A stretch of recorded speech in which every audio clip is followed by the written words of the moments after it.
250R na CBR na inline 4, yung makina niya ikakabit natin dito sa Honda Winner X natin.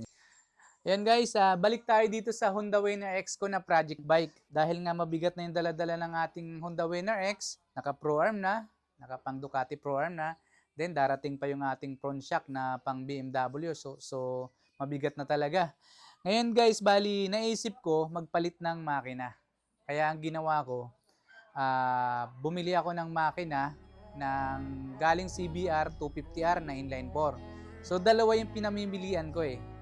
CBR 650R na inline 4 or CBR na 250R. Siyempre, kung mas maliit, mas madaling isalpak dahil na-advise sa akin nung gagawa. Kaya naman daw niyang i-fitting yung yung 600R dito sa Winner X natin.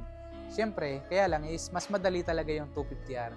So, kaya naisip ko yung 250R na lang na CBR 250R yung binili ko, isang buong motor. Ngayon, hihiramin na, kukuhain natin yung makina ni CBR, sasalpak naman natin dito sa Honda Winner X natin. Yan. At yun yung kaabang-abang guys.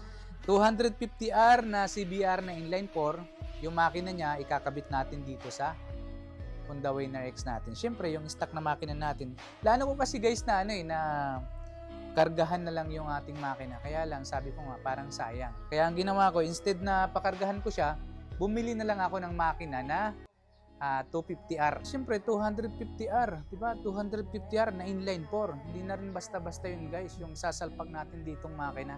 Kumbaga, yung bihis nitong Honda Winner X natin, puro big bike, galing mga big bike. So, dapat yung makina, isalpakan na rin natin na galing pang big bike.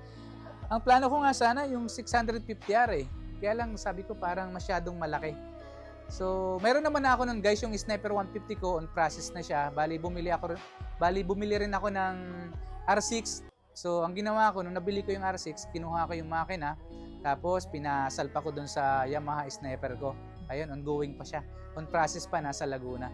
Hintayin natin guys pag natapos yun. Hindi ko pa lang masyadong pinapakita sa video. Yan. So ngayon, ang isusunod naman natin guys, bali magkaiba yung gagawa. Iba rin yung gumagawa nung Sniper 150 ko na sinalpakan ko ng 600cc na inline 4 galing R6. So iba rin yung gagawa nito. Yan. Kaya abangan natin yan.